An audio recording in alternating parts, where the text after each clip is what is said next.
Recovery means to me is freedom and peace. There is hope. Recovery is awesome. Recovery works. Recovery is possible. There is hope. Recovery is possible. There is hope.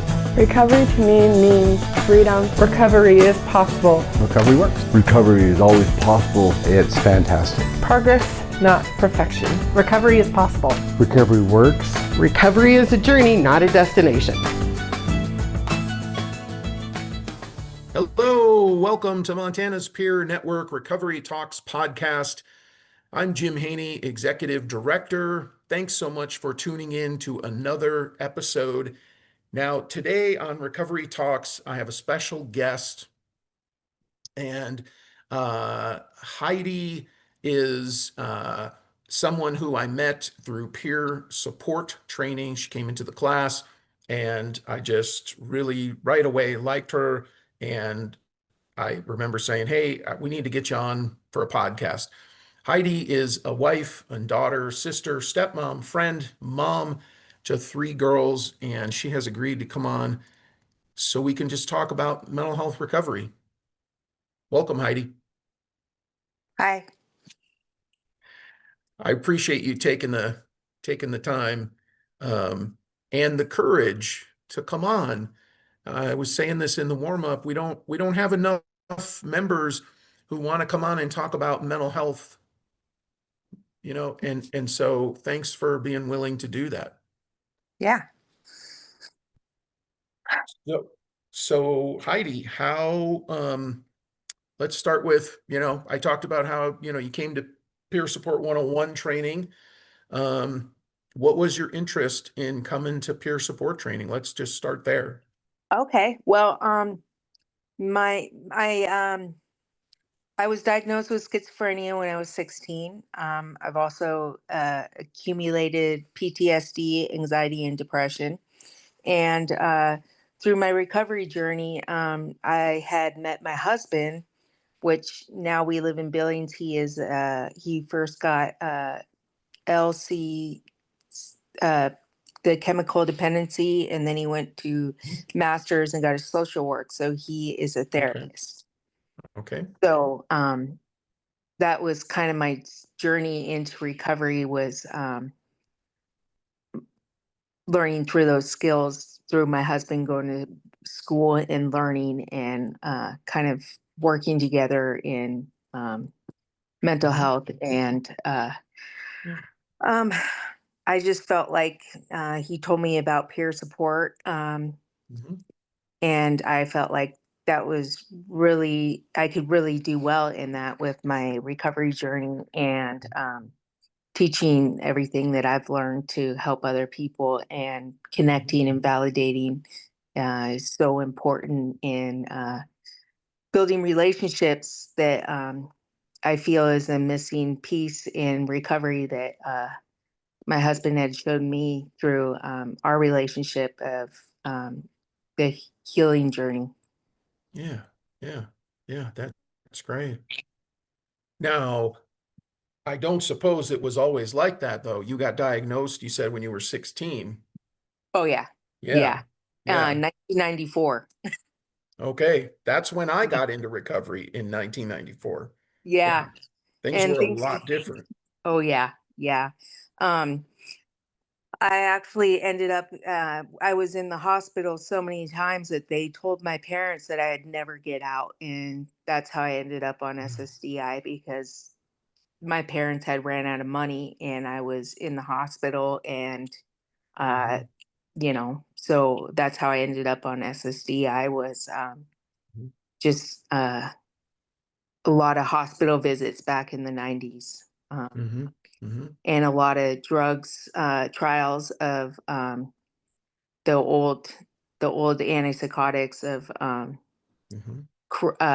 Zyprexa, Haldol, Risperidol. There's quite a few, and the reason I couldn't get out of the hospital is because they couldn't find medication to work for me, or it did for a small amount of time, and then my body got immune, and so I'd always end up back in the hospital. Back then, what was your awareness for yourself? Like, were you aware that you were unwell, or because sometimes people don't, right? They don't have any awareness. Yeah. Well, unfortunately, back in the 90s, I was a cheerleader and out in the public eye. So the school started going to my mom and mentioning these things were happening, and I had no idea about mental health back then. Our whole family did it. Nobody did. And so when I first started hearing voices, the only way I could make sense of it is it was Jesus and Satan talking to me. So I went around and told everybody that Jesus and Sure. Satan were talking to me. I mean, Yeah. um, with experience through psychosis, the first thing you start doing with mental health is looking for exterior things that are the reason that you're Right. having issues. I mean, it's just 101. It's Jesus, it's Satan, it's them, Yeah. it's them, it's because they're doing that. It's Yeah. my Yeah. mom. Yeah. Yeah. Yeah. And Yep. so it's kind of a joke now because I've learned so much through my journey that went around and told everybody Jesus and Satan were talking to me because that's kind of what the first time you hear voices, Yeah. that's kind of what you make sense of what it is. Right. And tinfoil hats were huge back then. You put tinfoil hats on to Oh, block the voices and yeah. Yeah. the Yeah. things Yeah. talking in Yeah. your brain. So yeah. And then Uh, there's a lot I don't remember, but there's little spurts and stuff that I do remember. So I mhm. really feel like it was a brain, it almost feels like a brain injury, how they describe that it has to heal, like almost like a healing process I had to go through. Yeah. Yeah. Yeah. And so, how many years did that go on? So you were 16, you got diagnosed, you're being hospitalized. Did that go on for a number of years like that? Oh yeah. Yeah. Uh, I think it was probably, um, yeah. I was not well for a long time. Uh, the doctor put me on Zyprexa, and I kept going to the doctor and saying, I don't like this. I don't like this. I don't like this. Mm-hmm. I finally ended up in the court system, self-medicating, dual diagnosis for 10 years. I think I was in there, and I ended up in the jail, and the jail, quit taking it. I'm like, I'm just putting my foot down. I'm going to stop taking this medication. The jail drove me to the psychiatric unit in a hospital, and I was locked up there. They had put me on Geodon, and that was one of the first steps to my recovery journey, is that doctor listening to me and put me on Geodon, and that medicine working like night and day. From Hmm. that moment on, I got out of the court system, did my time, and haven't been back. I was just Wow. self-medicating and telling them over and over, and nobody listened. And Mhm. and Geodon, it doesn't work too good, but it works a lot better than all those Mhm. drugs I've been suffering with. So Mhm. Mhm. What other things did you do in addition to the medication? What other things um for your journey, for your recovery journey? a lot of counseling. But I struggled with counseling because I'm gonna have to use my husband as an example because he was really a breaking point for me.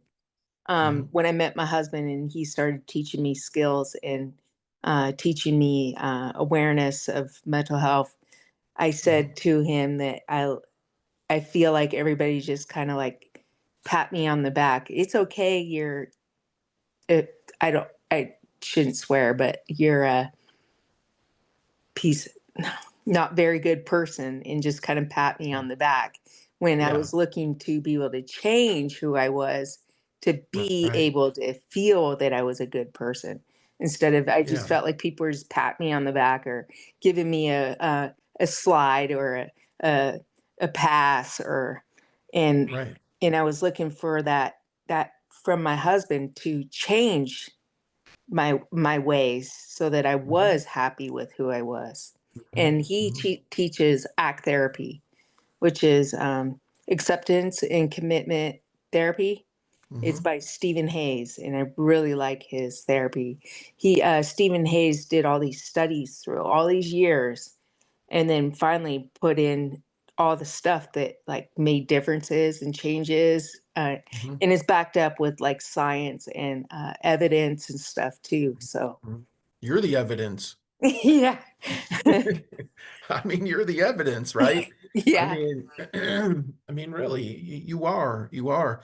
I'm always curious about the different things that people do. I myself, I went to counseling very intensely, and I think that that was had a big impact on myself, my growth, getting better, beginning to heal, um, and uh, just lucked out with a really good therapist, who just was giving her time at community mental health a couple days a week.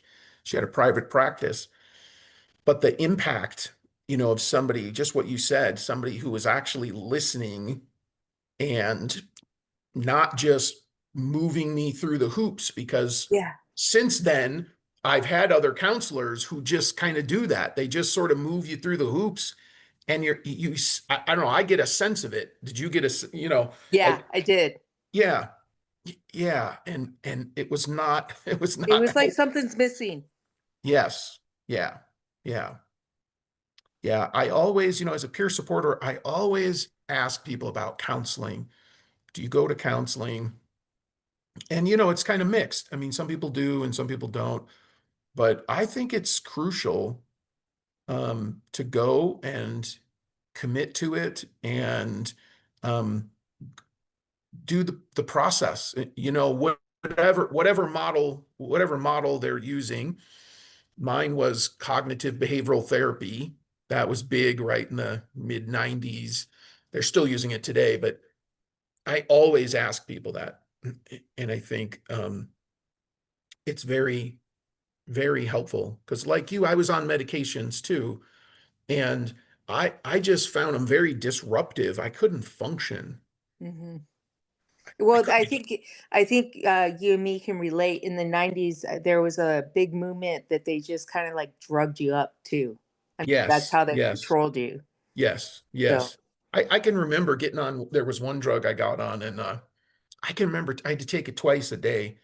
I literally can remember like taking it. I was like sitting on the couch, and I just started like this, like and then I'd wake up like hours later. It would just like a tranquilizer, yep, and yep, how am I supposed to, by the time I would get up and get moving again, it was time to take the medication again. yep, exactly. I remember Yeah, that.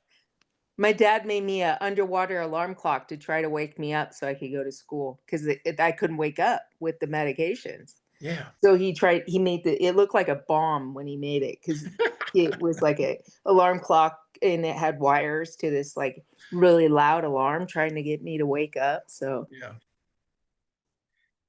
It's yeah, you're right. That is where we were at as a society at that time, was just tons of drugs. And and I tried them for years, I tried, but then I finally just made a decision and said, I'm going to find other more holistic ways, mhm. and counseling was part of that.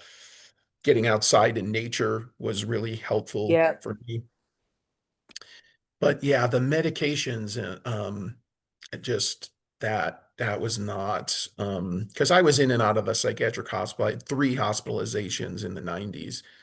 And, they started talking about me going on SSDI and not being able to work and all those things. And I was just like, I didn't view myself as being disabled. I hmm, didn't think, I was like, well, I have dreams. Like I want to go do stuff in my life. And that was not okay with me. Um, And I don't know where that came from. There was just something internal. Like I heard you kind of saying that with they weren't listening to you and you wanted to grow and change, right? Hmm. Yeah. How important that is. How important was that for you in your life, that desire, that drive to want to change?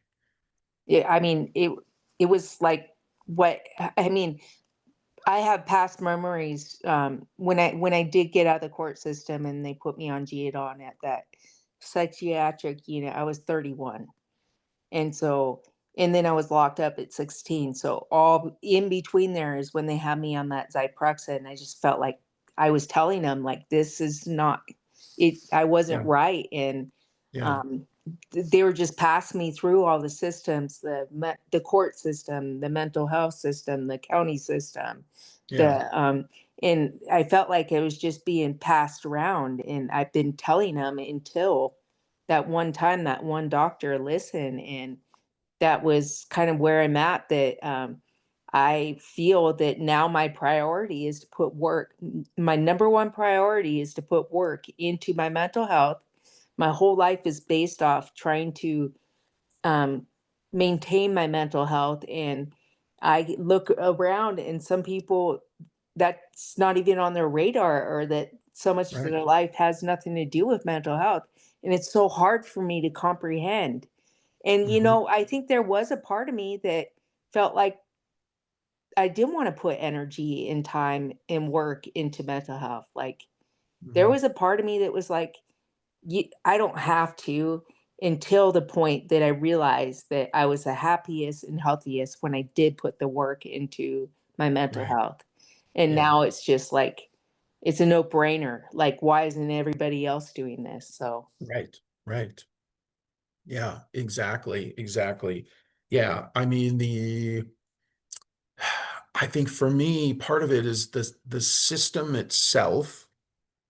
Like, I can remember checking myself in to substance use treatment, outpatient, and like I had to sign a thing that said I wouldn't talk about my mental health and my suicide attempts.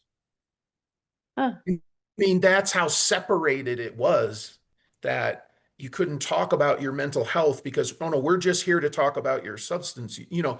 And I never had an addiction in that way. I simply used alcohol to cope with what was going on in my head. Mhm.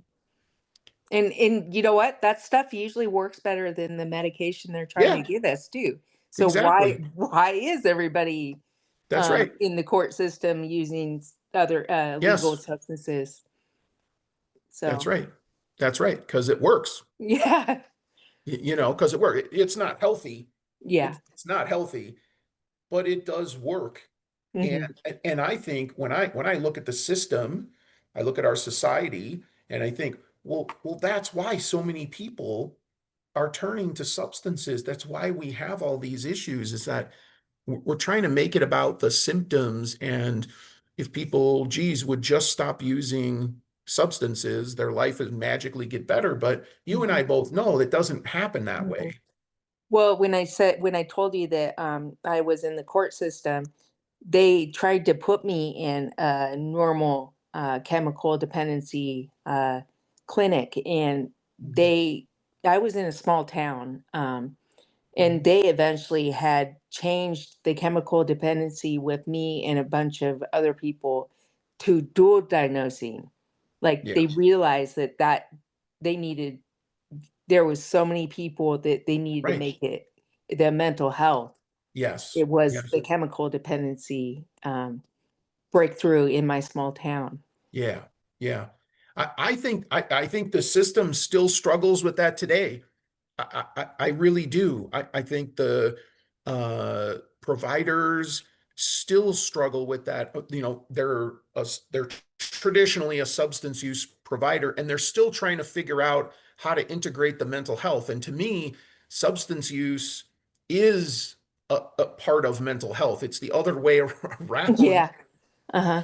Well, I right? think people might with my recovery journey, it started off with abuse and child abuse and, alcoholism from my family. But, even that is now when I learned peer support training, abuse is part of the recovery and mental health too. You don't Yes. even have to have hallucinations or chemical Yeah. imbalances. Just being abused gives Right. you mental health issues Yes. and Yes. trauma and stuff. Yes. So, Yes. Yeah. Yeah. Well, trauma plays a huge part. I mean, it was just like you. I mean, growing up, there was abuse and neglect and all kinds of stuff. And that, I mean, I remember when I first got into recovery, we couldn't even talk about the trauma stuff because mhm, I was actively drinking and trying to kill myself. So it's like you can't even really get to that. It's like layers, right? It's like time is the only way. You have to sort of work your way through because if you're not clean and sober, you're not drinking using substances, it skews everything else. And that was the priority number one was I had to come to a realization that I couldn't drink and I needed to stop that if I was going to heal ever, if that was going to happen. And it took years before I could talk about the trauma stuff growing up. I mean, I really had to get stable. mhm, And right, I share this in PS 101. I needed 14 years of work in recovery before I could even become a peer supporter, mhm, just to take care of me, just to get me healthy, to be in a place to try and support other people. mhm. It doesn't happen overnight, does it? No, no, no.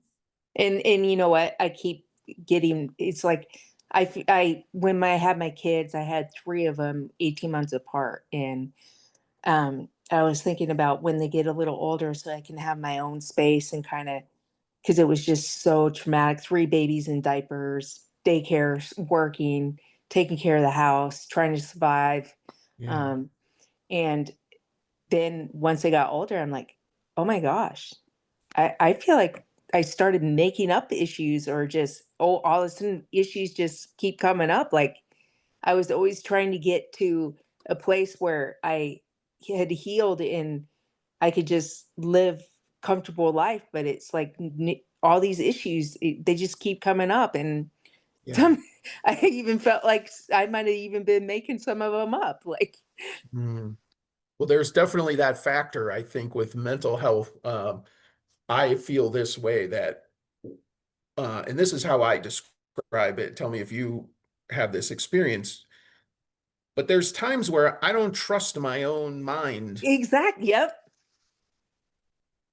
And only people who are in recovery with a mental health diagnosis understand what that means. Yeah. Yeah, the other people don't really understand what that means because there's always like this question about, is that real? Is that, Exactly. there's always this, Hmm. yeah, I've talked about that many times in counseling. Yeah. Um, and counselors try to reassure me and things like that, but I don't know that that'll ever go away. Hmm. I feel Yeah. like once you've lost your mind, you never really Trust it or, trust it again, right? yeah. Uh-huh. Yeah. Yeah, yeah. So what are some of the other things that you do? You've talked about counseling, you've talked about medications. I know there's other things you do for your recovery that you think are really important. Well, my favorite is breathing. And I feel like people tell me this skill um, through all of my therapists, all my systems I went through. But what they didn't teach was what my husband did of the parasitic nerve.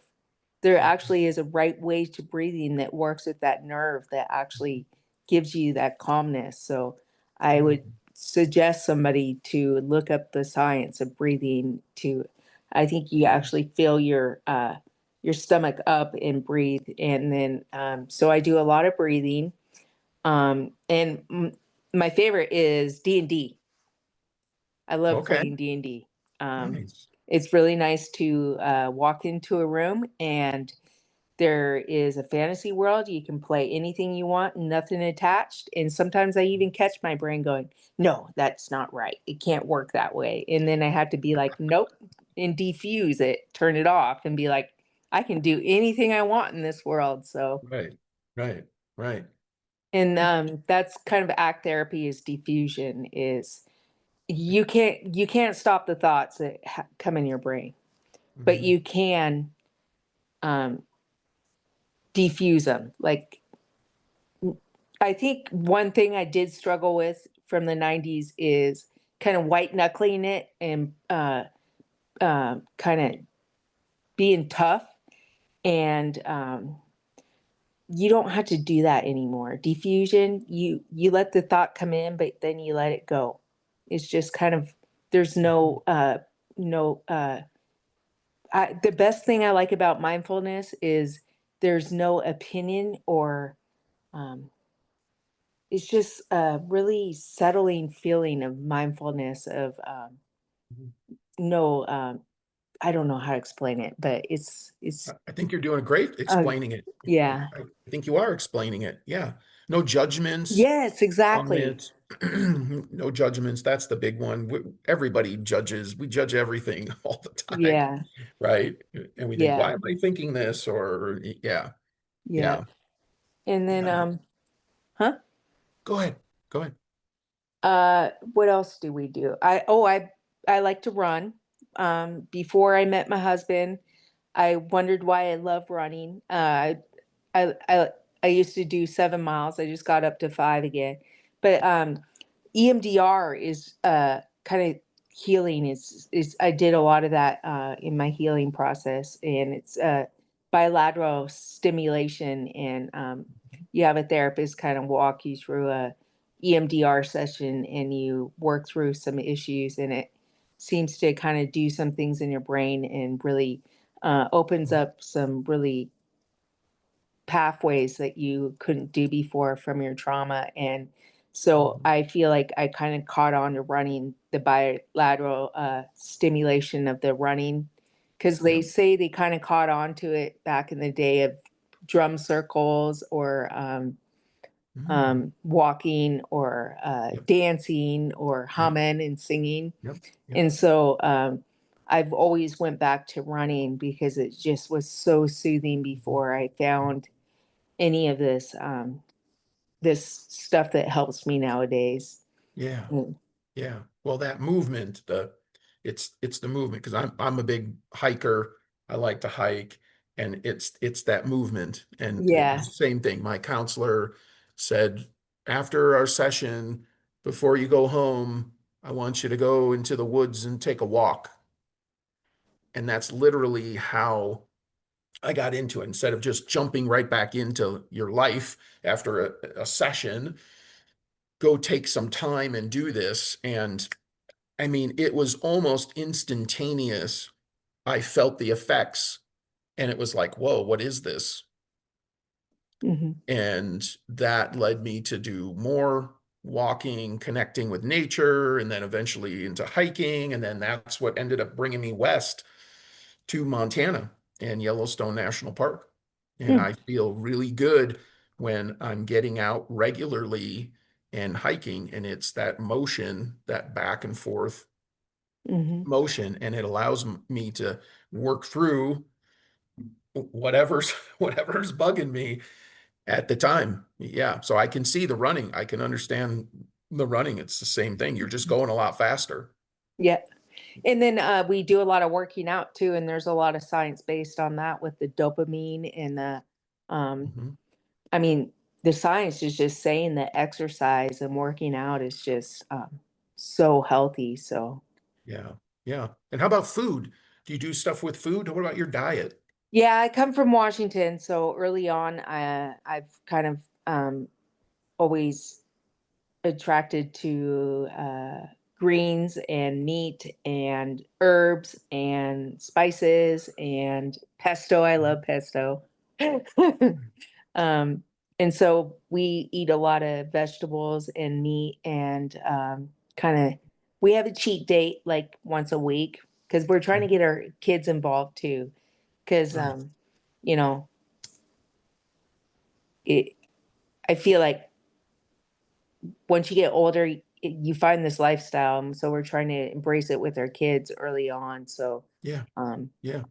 and we have a cheat date every once a week, and so yeah, um, we have a garden and we grow herbs and tomatoes, and Yeah. that's kind of fun too, is gardening.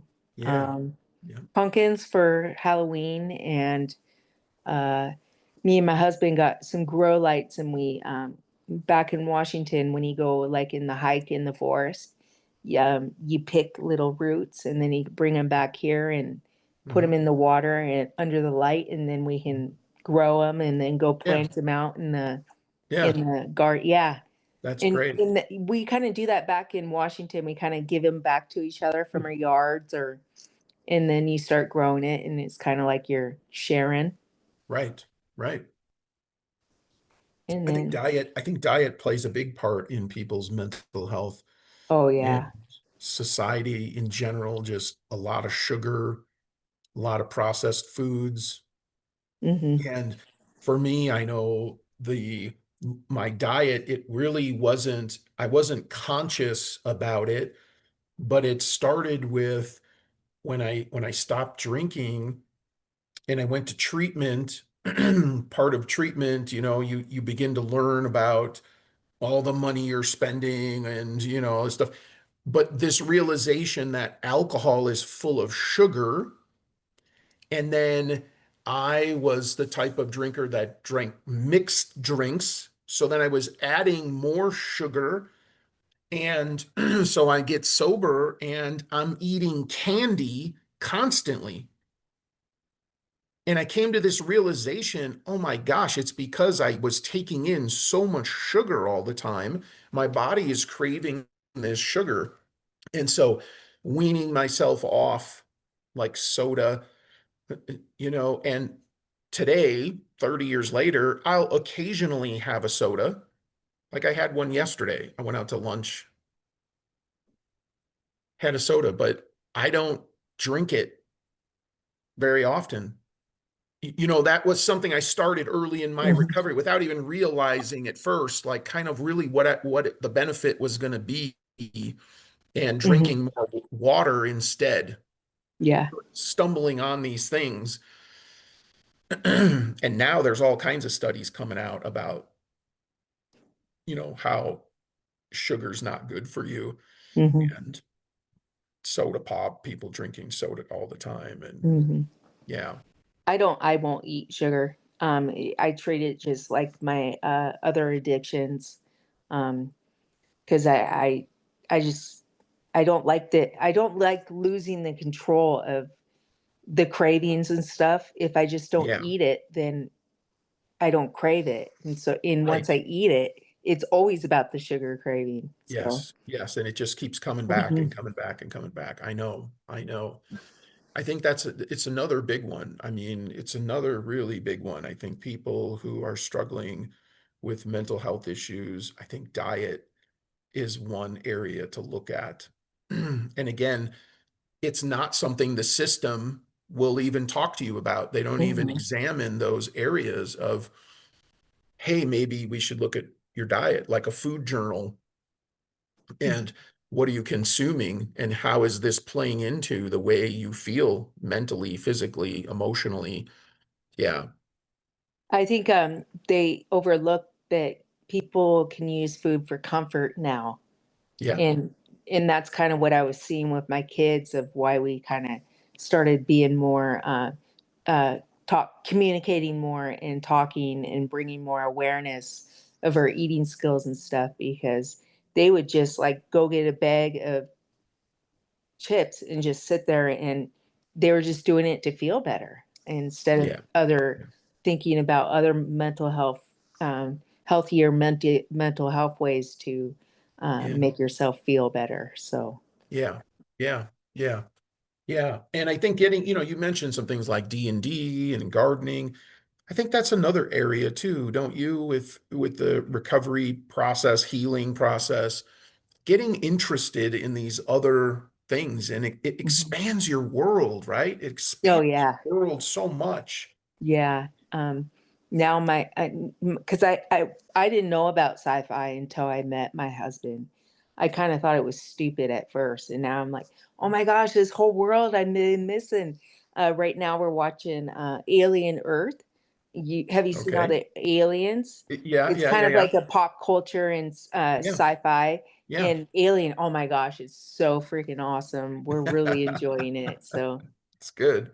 So it's almost like once you're a nerd and in sci-fi, there's a trend. You can follow this nerd Yeah, trend, and so yeah. it's like you're not alone. Exactly. Exactly. That's good stuff. That's really good stuff. Yeah. Well, Heidi, I Oh, appreciate oops, what? sorry. Go ahead. No, I go ahead. forgot. I'm also playing bass in a band too, music. I'm learning how to play the Nice. bass. Nice. So, In your recovery, yep. you learned bass. Well, you know how I told you I've been reading a lot to learn about science and kind of Mhm. the evidence based of how to stay healthy when you're getting older and fit.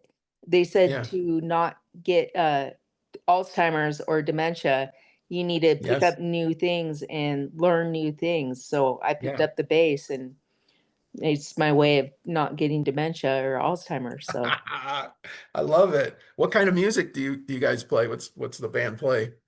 doom metal. Oh, okay. Okay. Metal's got all these different categories, and we're doing Right. doom metal. Okay. All right. Good. That's awesome. That's great. That's great. Well, I want to thank you for coming on and being open and talking with me. Um, I just think, you're a wonderful person, and your story and all this, it's amazing. And um, people need to hear these kinds of stories. And I really appreciate you and your openness. Thank you. Yeah, yeah. Um, and I would love to have you on again sometime, and we'll talk about some other stuff. Yeah, Okay. yeah, yeah. And I want to thank you, the listener, for tuning in to another episode of Recovery Talks from MPN. Check us out on SoundCloud or our website or wherever you find your podcasts. Thank you. There's always hope. Recovery is possible. Recovery works. There is hope in recovery. Healing takes time. Recovery means resilience. You can get through anything. Recovery works. Recovery